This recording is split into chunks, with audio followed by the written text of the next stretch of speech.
ازيكم يا حلوين؟ عاملين ايه؟ يا رب تكونوا كويسين وبخير. كل سنة وانتم طيبين وبألف خير بمناسبة عيد العذراء. والنهاردة بقى كده يعني اعتبروه روتين، اعتبروه بشارك معاكم كده شوية حاجات، وعاوزة اصبح عليكم كده واعيد عليكم.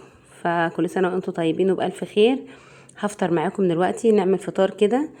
لو حد بقى في القناة عندي هنا، انا عارفة طبعا القناة دلوقتي اللي يعني لسه جديدة ومش فيها ناس كتير، وفي ناس جت من القنوات بتاعتي الاولانيه وفي مجاش. ايا يكن اللي موجودين معايا في القناه دلوقتي، لو حد عامل دايت يكتب لي في التعليقات، علشان هقول لكم على حاجه حلوه. بس اكتبوا لي الاول في التعليقات اللي عامل دايت او عاوز يعمل دايت يكتب لي في التعليقات. انتوا عارفين انا بقالي سنه كامله عامله دايت. اي نعم، انا مش عامله دايت اللي هو على المسطره، يعني ان انا ما بعكش في الاكل او الكلام ده. لا، انا ماشيه براحتي، يعني باكل كل حاجه بس بكميات قليله. بحاول اخلي بالي كده. يعني في سنه خسيت حوالي 22 كيلو، ولسه عاوزه اخس 20 تاني. يعني انا كان وزني زياده جدا، فادعوا لي ان انا اكمل على خير. يعني انا مديه لنفسي مساحه كده لل20 كيلو التانيين سنه كامله برضو تاني، زي السنه اللي هي اللي عدت دي. لو خسيت فيهم 20 كيلو فانا هبقى كده مبسوطه جدا وراضيه جدا. الحمد لله على اللي انا وصلت له. يعني انا كنت فين وبقيت فين. انا دلوقتي بقطع. اخدت كده نص واحدة فلفل الوان احمر واصفر وخيارتين كده، بس انا مش هاكل ده كله بصراحة.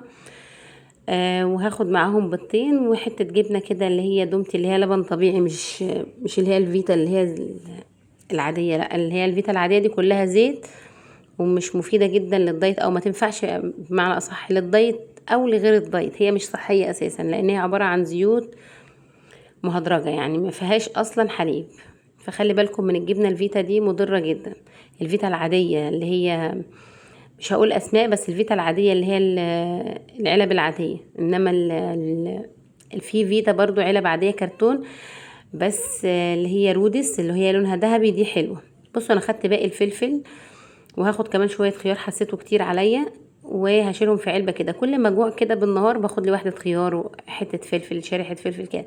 بحط العلبة دي كده عندي في التلاجة. كل ما احس ان انا عايزة اخرف كده في الاكل واكل حاجة، او جعت او زهقانة عاوزة اكل اي حاجة، بروح واخده لي حتة خيارة متقطعة، حتة فلفل كده من العلبة اللي انا يعني شلتها في التلاجة.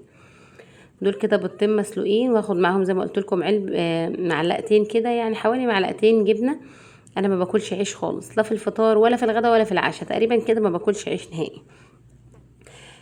انا باكل رز او مكرونه في الغداء لو في رز او مكرونه، وما باكلش عيش لا في الفطار ولا في الغداء. وفي العشاء بيبقى عشاء خفيف خالص. هبقى اقول لكم على النظام اللي انا ماشيه عليه في اي وقت. يعني دي جبنه تقريبا كده كانت دومتي. انا كنت جايبه كذا نوع جبنه صحيه كده مع بعض، كلها لبن طبيعي.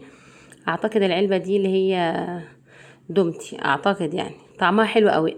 اكتر جبنه ما عجبتنيش من اللي هي الجبنه الطبيعي او اللبن الطبيعي، هي مزارع دينا.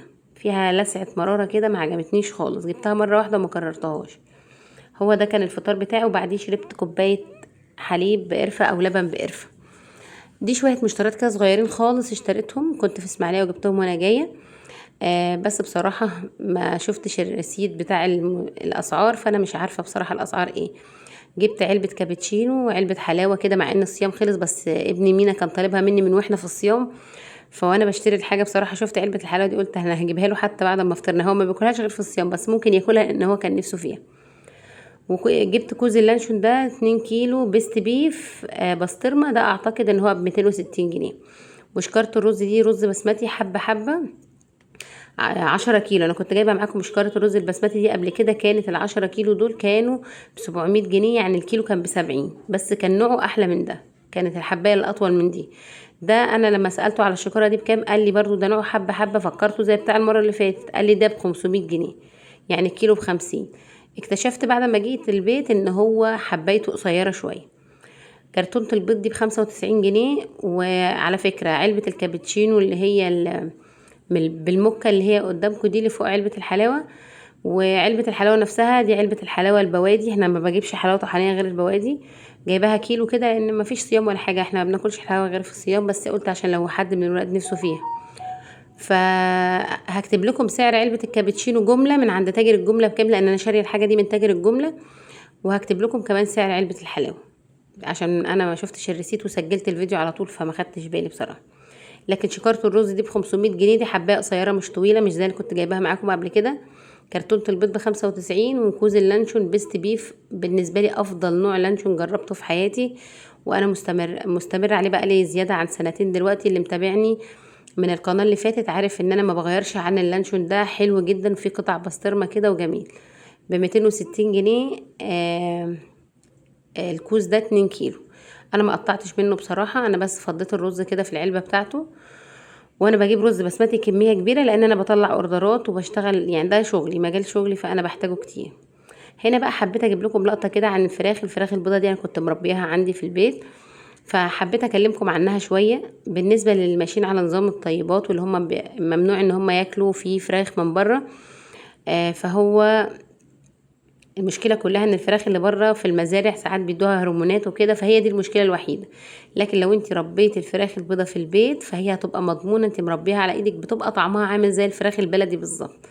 اجمل فراخ باكلها هي اللي انا ببقى مربيها في البيت. يعني انا يعني لما بشتري من بره ده ببقى مضطره، لكن انا بحب دايما اربي في البيت. بصوا احجام الفراخ اصلا حلوه ازاي ونظيفه، وحاجه كده مضمونه انت مربيها على ايدك في البيت. لو هتجيبي 10 فرخات تربيهم في البلكونه وتنضفي لهم على طول، تحط لهم ورق كراتين اللي هي الكراتين الشيبسي او كراتين اي حاجه، وكل شويه تغيرها لهم، يا دوبك هو الشهر 35 يوم بالكتير وهتذبحيهم. هتشيليهم في الفريزر، ال10 فرخات يكفوكي شهرين. كل شهرين كده اعملي لك دوره تربيه، يعني بعد شهر بعد ما تجيبيهم وتذبحيهم تكوني جايبه قبلهم بقى، يعني بعد ما تذبحيهم تجيبي على طول، فعلى ما تخلصي في شهرين الفراخ دي او في شهر ونص هتكوني التانية اتذبحت، وهكذا. ومش هتحتاجي تشتري فراخ من بره، وهتبقى اوفر معاكي، وكمان هتبقى حاجه نظيفه كده، ريحتها اصلا تصدقوا الفراخ انا بربيها في البيت دي ما بشملهاش اي ريحه زفاره نهائي نهائي. وكمان لو انت عندك مكان ممكن تعملي مشروع منه، لان انا يعني في المره دي كنت جايبه كميه كبيره وبعت منها، فهي بتبقى حلوه جدا، بتاخدي ليكي للبيت وكمان بتبيعي وتكسبي، وكمان اللي بتاخديها للبيت بتبقى سعرها يعتبر كأنك جايباها من المزرعه نفسها، وارخص كمان. فخلي بالكم الفراخ البيضه دلوقتي رخيصه، الكتكوت الابيض دلوقتي ب8 جنيه، انا مستغربه، ده انا كنت شاريه ب18 جنيه في المره دي. يعني المره اللي انا مربيه فيها دي كنت شاريه الكتكوت ب18 جنيه، دلوقتي الكتكوت ب8 جنيه. ففرصه حلوه قوي لو انتوا حابين تشتروا، والجو هيبتدي يطري اهو، هندخل على شهر 9. ف يعني حاولوا ان انتوا لو تقدروا او عندكم مكان، الموضوع مش متعب خالص خالص بصراحة. بس لما تشتروا كتاكيت اشتروها من صيدلية بيطرية، ما تشتروش من اي حد كده وخلاص، لان الصيدلية البيطرية بتجيب لك فراخ مضمونة مش فارزة، وكمان بتديك التحصين بتاعها وكل حاجة. حبيت افيدكم بموضوع الفراخ البيضة دي، يعني ممكن يكون اي حد يشوف الفيديو يجيب ويتحمس. وانا هجيب على فكرة اليومين دول وهطلعها معاكم كده من وهي كتاكيت. حطوا لايك للفيديو واشتركوا في القناة، اشوفكم على خير وباي باي.